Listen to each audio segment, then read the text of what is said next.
Everybody has a need for achievement to do well, to get somewhere in life, to be better, to achieve. Achievement means moving forward, and in order to move forward, you must be motivated, inspired, ambitious. You must have dreams and goals that create ambition. Good ambition, positive ambition. Now, ambition does not mean being greedy. It does not mean being selfish. It does not mean getting ahead at the expense of others. Ambition is not greed. Ambition is not avarice and all-consuming desire for wealth. Ambition is not hoping you can win at the expense of others. Do you suppose Judas was ambitious? He ended up with 30 pieces of silver, a fortune in those days. Was Judas successful because he had all that money? No, Judas sold out. Was Judas happy when it was all over with? No, the money didn't make him happy. What he did to get the money certainly didn't make him happy. Well, what Judas became in the pursuit of fortune caused him in his own life. What drove him was not ambition. Ambition is not greed. Ambition is an eager desire to achieve, an eager desire to get ahead in life, to do more for your family, to prosper in health, wealth, and relationships. Now, desire does not always translate into ambition. Desire is what you want for yourself: a bigger house, a better car, a fatter bank account, a better life. I desire to have these things. Ambition is how you get there. Desire is sometimes healthy. Desire is sometimes unhealthy. Desire might say, I want the tallest building in town. The destructive side of desire might urge you to tear all of the other buildings down. I guess that's one way to do it. You might get away with tearing down the first one and maybe the second one, but in your desire to tear them all down, sooner or later, some guy is going to be standing out in front of his building saying, I'm on to you. Get out of here. And pretty soon, you're no longer known as a builder. You're known as a destroyer. Now, the second way to have the tallest building in town is to see it, dream it, plan it, and put your team on it. Work on it. Go through all of the steps to get there. Do it right. Have the ambition to be the owner of the tallest building in town and go through all of the right steps to get there. If you really want it and have the skills to do it and the patience to weather all of the storms, your ambition will lead you there. Having the ambition to do what it takes to get you where you want to go is good. Ambition is creative and constructive. Ambition is an expression. It's something inside of you that you want to express in a positive way. I'm sure you have dreams of accomplishing great things. Are you ambitious enough to realize these dreams? Are your dreams strong enough to pull you toward your future? Are they vivid enough to see the end result? Now, are they worthy of doing until you get there? What are your reasons for creating these dreams? 5 reasons vary from person to person. I bet if you did a little soul searching, you could come up with a fairly strong list of reasons why. Is it so important to achieve these dreams? What are you trying to express? These reasons for accomplishing great things are different for everybody. There are personal reasons, sometimes uniquely personal reasons. Some people do well for recognition. Some people do well because of the way it makes them feel. They love the feeling of being a winner, and that is one of the best reasons. Once in a while, I hear someone say, if I had $1 million, I'd never work another day in my life. Hey, that's probably why the good Lord sees to it that he doesn't get his million, because he would just quit. Family is another reason, a motivator for doing well. Some people do extremely well because of other people, and that's a powerful reason. Sometimes we will do something for someone else that we would not do for ourselves. I know a lady who was getting back on track from financial disaster. Even though she didn't have much of anything left, her primary motivator was to keep her daughter in private school. An expensive one of the best in the country. Although her goal was to financially surpass where she was before her economic fall, the main reason to work all of those extra hours was to give her little girl the best possible education. As you can well imagine, wanting to do something for someone else led her to all sorts of other accomplishments as well. How fortunate are the people who find themselves greatly affected by someone else. It's powerful.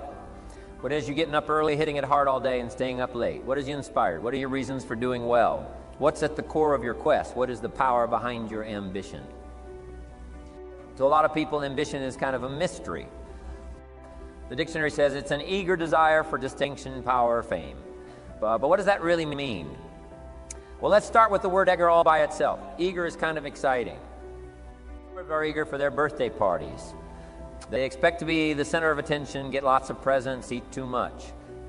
I guess grown-ups are eager for birthdays too, unless of course they're embarrassed that the number of candles on the cake outnumber their achievements. We can be eager to see a ball game, eager to see our kids in a dance recital, eager to see an old friend, eager to shop for a new car. Eager sounds like a lot of fun.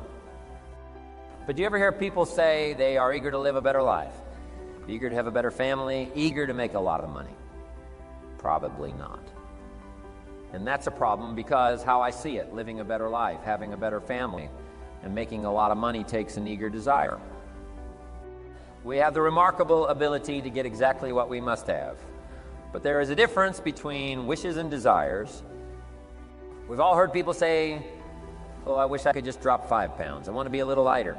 And we've probably said it ourselves, especially after a big holiday dinner of turkey and homemade pie and every other thing we can possibly stuff ourselves within one 8-hour period of time.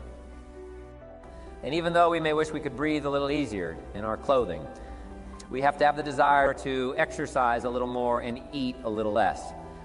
I wish I could lose weight has to become, I have the eager desire to lose weight. I'm also sure you've heard people talk about wishing they had more money to pay the bills or take a vacation or just to take a little pressure off of life. But before their lifestyle can change, their wish needs to become a desire. If they really desired change, they wouldn't spend their evenings just watching TV and wishing they were doing something more.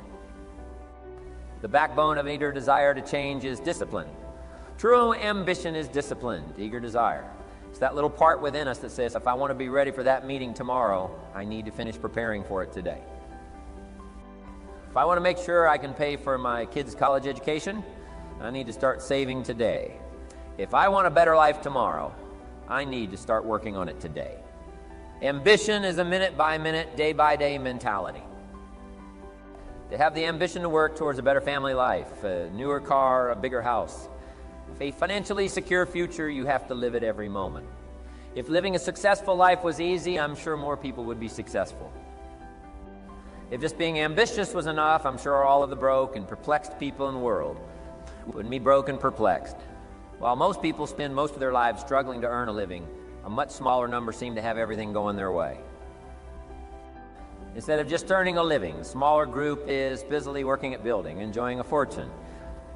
Everything just seems to work out for them. And there sits the much larger group, wondering in awe how life can be so unfair, complicated, and unjust. So what's the major difference between the little group with so much and the larger group with so little? Despite all the factors that affect our lives, like the kind of parents we have, the schools we attended, the part of the country we grew up in, none has as much potential power for doing good as the ability to dream. Dreams are projection of the kind of life we want to lead. Dreams can drive you. Dreams can make you skip over obstacles. When we allow our dreams to pull us, they unleash a creative force that can overpower everything in our way. To unleash this power, though, your dreams must be well-defined. Fuzzy future has little pull power. Well, defined dreams are not fuzzy. Wishes are fuzzy. To really achieve your dreams, to really have your future plans pull you, your dreams must be vivid. If you've ever hiked a 14,000-foot peak in the Rocky Mountains, one thought has surely come to mind. How did the settlers of this country do it?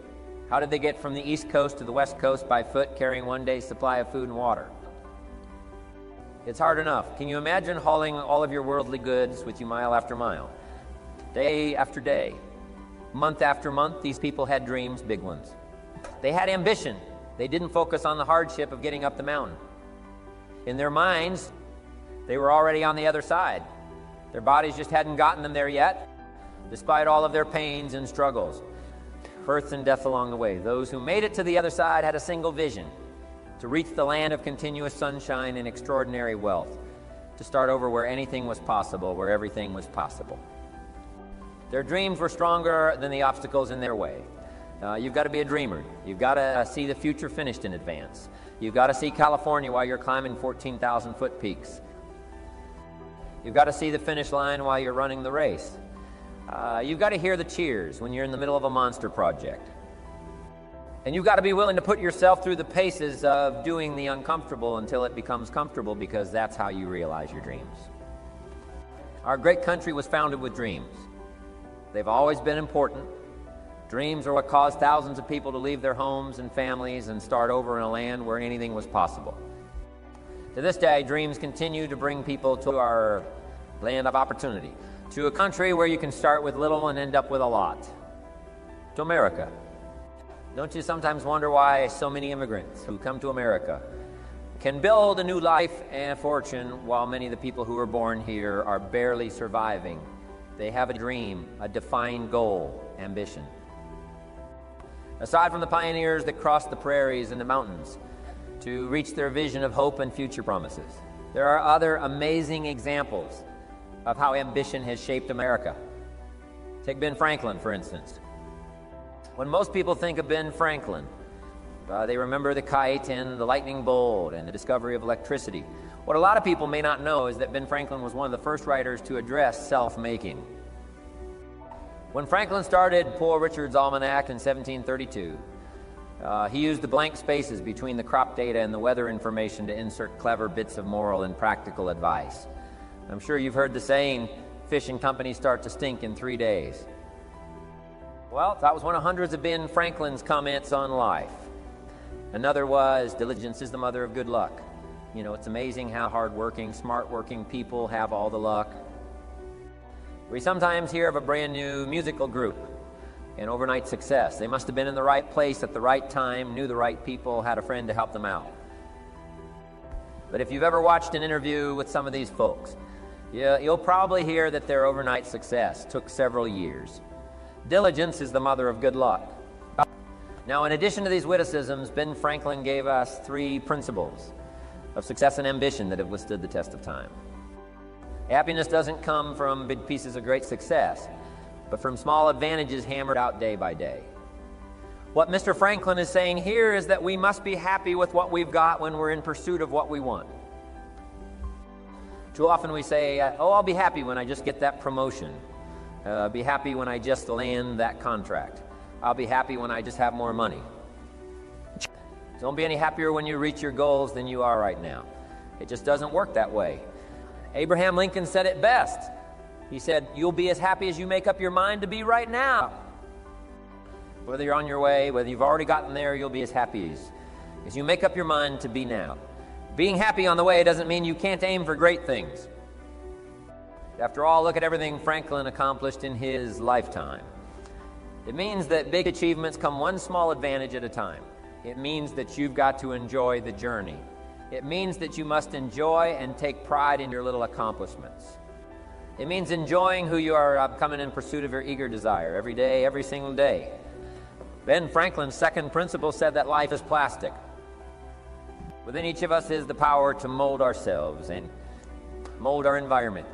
It is up to each of us to begin this molding process with a final product in mind, and it is within our power to work it and form it every minute, every day, every month, every year. By using your mind and your abilities and your attitude to work a little each day on molding your life, you'll soon see how magnificent your power is to gain those small advantages each day, the little steps it takes to build up to success. Success is a pleasure. If what you're doing today isn't satisfying, gratifying, guess what? You're really not successful. If you are not fulfilled with what you are doing today, you cannot possibly be successful. It doesn't matter how many worldly possessions you may have, how many cars, how many toys, how much money. If you're not happy with your life as it is, you cannot be successful. Now, I know that success is a relative term. It means different things to different people. To a kid, success may mean a star on top of his latest test. To a homemaker, it probably means that she has a well-run household and a wonderful family. To an outside professional, it's most likely the thrill of closing a major contract, or the pride in accepting a performance bonus, or being named the top producing salesperson. But the one thing you will hear from everyone who is successful is that they are happy with who they are and what they are doing. They are happy, content, satisfied. Success is a pleasure. What have you done today that makes this day successful? Think about it and write it down. If at the end of the day you can jot down the things that have made it a good day, you will soon see patterns forming. This really is a good habit to get into. When you can see a pattern of pleasure, you'll know you're on the road to success. So take note of Mr. One of his principles is success and ambition. Number one, big achievements come one small advantage at a time, one step at a time, one day at a time. Number two, you have the power to mold your life, to make it whatever you want, to shape it and reshape it. And number three, success is measured through pleasure. This is the key one. Success is measured through pleasure. You've got to be happy along the way. You've got to learn to give yourself a pat on the back. Good job. You need to tell yourself, I'm proud of me today. You've got to be happy. You've got to learn to enjoy the process. These are really common sense ideas. They're practical. And William James agreed. He's another American great, one of the most notable philosophers and psychologists in our history. And he founded a philosophy called pragmatism. To be pragmatic is to be practical, to test the validity of a concept by its practical results, to actually question something and rate its usefulness by what it can do for you, to hear a method of doing something and figure out if it's even worth your while. One of the issues Mr. James dealt with in his lifetime was, what does it mean to be a success, a significant person? After years of pondering this question, William James describes success as a combination of two things. Number one, an inner ideal, which is followed persistently with courage. And number two, outer achievement related to that ideal. Let's go back to number one, an inner ideal. This is followed persistently with courage. I take that to mean defining a goal and having the resolve to complete it no matter what. I'll do it or die. Promise yourself you'll read the books until your skills change. Go to the seminars until you get a handle on it. Do it until it makes sense. Practice it until you've got it right. Don't give up until you get where you want to be, however long that is. Step by step, piece by piece, book by book, seminar by seminar. Do it until, go for it until is a very important word. It's magic. It means that you'll never give up. Don't miss the chance to grow, to pay the price until you learn, change, grow. You'll discover some of life's great treasures when you pay that price. William James' second part to success dealt with the outer achievement related to that ideal. You need both aspects to really be a success. But what Dr. James realized about his philosophy of success was that the first part is indeed more important than the second. Going for it as long as you're working toward your inner goal, your dream, then success is possible. But once you give up your inner vision, then you can never become successful. It doesn't even matter now. Maybe a person who's been working on a project for 10 years can be successful in his own right if he's honestly working toward it, doing everything to make himself worthy of reaching the dream, really happy with where he is doing it until. And maybe he's a success. It's a personal thing, going for it one step at a time, going for small accomplishments along the way for however long it takes. So let's think about this for a moment. What outside evidence or results or proof can be seen when you accomplish your goals one step at a time? You'll start to see things change around you, little things, not major things, but little everyday things you may not even notice unless you are paying attention. If you're one of those who'd rather stay up late and get up late only to discover that your workplace doesn't fit your schedule and you roll out of bed cursing the alarm clock every morning, maybe you could start with a little change of going to bed half an hour earlier than normal. And maybe you'll see in time, of course, you can't train your body overnight. Maybe you'll find out that you jump out of bed in a better mood and that your day will start better. And that you'll get more done and that the people around you that caused you problems aren't so hard to work with after all. It all starts by making one little change and adding to it every day. You see, you can't change what's going on around you without first changing what's going on within you. Start changing how you look at mornings, and sure enough, people will start changing how they look at you. When you start changing how you think, how you act, how you treat others, how you treat yourself, when you start responding instead of reacting to life, life will start responding to you. I'm telling you that you can do it with your lifestyle. You can do it with sales career. You do it with your management career. You can do it with any part of your life. If you're looking for equities unmatched, don't curse the only thing you have. Seed and soil, sunshine and rain, miracle in seasons.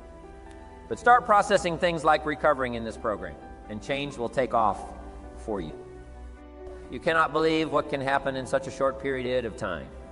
So you ask yourself, what small changes can I start making today? Well, you can start in your car on your way to work. If you're sitting on the highway, stop and go traffic, moving at about 15 miles per hour tops. Look at the guy or the lady sitting next to you and give them a smile or thumbs up or even wave. Now, some people might think you're a little strange, but hey, you'll feel better. And tomorrow when you get into the office, how about a big cheery hello to the people at the front desk and everyone you see on the way to your office? And when you get home tonight, how about giving your wife or husband and kids big hugs instead of collapsing on the sofa? When you start with the little things that make others happy, improve their day, you'll find that these little things add up to big ones. So what happens when you start taking charge of your own personal happiness, your own life? Do you think that these little things will somehow make a difference in meeting your goals? You bet they will. You can't do it alone. You can't be successful by yourself. It's hard to find a rich hermit, you know. The ambitious person realizes that each of us needs all of us. You all by yourself may have finalized the company's marketing plan, or finished up sales projections, or even wrote the mission statement for the year to come. Even if you did this all by yourself, you really had the help of all of those around you who tolerated and supported your needs to be undisturbed or provided service to you during the project. Maybe you should thank those people every once in a while with a dinner certificate or a bouquet of flowers or 18 holes of golf. Even a thank you note. Thank you notes are so important. After all, without your support team, you probably wouldn't be where you are today. You can't be successful by yourself. So thank them, thank those around you, and let them know just how important they are to you, be it your office personnel or your family or your friends. Thank you sure goes a long way. You don't have to worry about what other people will say. You just have to keep your mind on your course. Those winds may blow fast and furious, but if you know your path, if you know where you're going, they will help push you toward the dreams and goals and treasures that you have already decided you're going after. Your goals will push you forward ahead of the stormy weather. There are some amazing people around that we can learn from today. People who have already braved the storms and come out on top, people who are still alive today, people who started with nothing and ended up with something great. Famous people, not so famous people, maybe even people you know, but don't know their stories. People who had an early vision and ambition, people who turned their focused dreams into the reality of success. One of my friends tells the story about her dad. She thinks he's cheap. She gives him a hard time every time they go to one of those all-you-can-eat places because he eats all he can eat until he can't move, until he needs to take something for indigestion. But she knows where he came from, his history, and understands just why he is the way he is. He eats all he can eat because he was raised in an orphanage, a place where you had to grab all you could or you'd be hungry. But the real story behind her father is that he made himself a millionaire with nothing more than a dream. He watched his own father drown when he was 4, was taken away from his mother a few years later and put into an orphanage because he was so bad, raised by other people, strangers. After growing up in foster homes, he decided to go out on his own. He barely finished high school, but found a job as a vacuum cleaner salesman. He did well, really well. But the woman he loved didn't want to marry a vacuum cleaner salesman, and he really didn't want to be one. So he went to college, went on to medical school, prospered. Really prospered, led tremendously successful life as a radiologist, and is now retired, goes fishing, rides his Harley. Stories of success are all around us everywhere. Or take the time to talk to these people or read their stories. You might learn something. You might find out that they have already traveled the path you are now. You know, when most of us think of Jesse Jackson, we think of the political Jesse Jackson. But what most of us don't realize, that before Jesse Jackson went to the streets to gain votes, he went to the ghettos with a message for inner city youth. During his rallies, he would have the street kids repeat after him, "I am somebody." Jesse Jackson's message to these kids was that ambition is a moral imperative. To be a good person, you have to have ambition. You have to try to do something good with your life. You have to try to get out of where you are today or make where you are a better place tomorrow. You have to, or anything else is a waste. Mr. Jackson knew that his contribution to life began with America's youth, where he could make a difference before bad attitudes and bad habits took over for good. He wanted to make a difference with disadvantaged youth of America. What an admirable mission. I'm sure you know that the same principles he teaches apply to you. When you get up tomorrow morning and are standing in front of the mirror, getting ready for the day, Remind yourself that you are somebody, that you are important, and that you can make the changes that will move you closer to your ideal future. Listening to the words of people like Jesse Jackson is of total importance because motivation, lasting motivation, is backed with education. Many of these people have written books on their journeys. These books tell the stories and give the secrets that we can all learn from. Let's say you decide to take a trip, just a short one, maybe for a weekend. Let's say you want to go away to a place you've never been before. Wouldn't you want to find someone who had been there? Ask them a few questions. What's the best way to get there? The safest route, the quickest route? What do I need to bring to be totally prepared? What fun things should I look for on the way? What dangers do I need to avoid?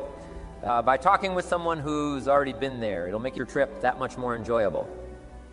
It's the same thing with life.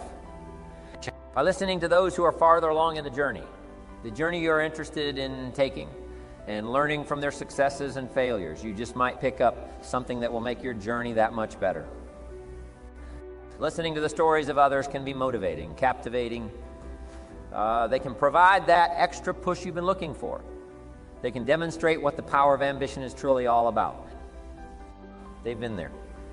Their knowledge is valuable, and when you use that knowledge and motivation to take action, you'll gain momentum. Eventually, you will find that the key to motivation, true motivation, is right there inside you.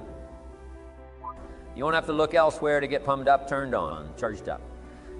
With the right knowledge behind you, you will learn how to motivate yourself. With the right knowledge, you will find yourself becoming inspired on your own.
you.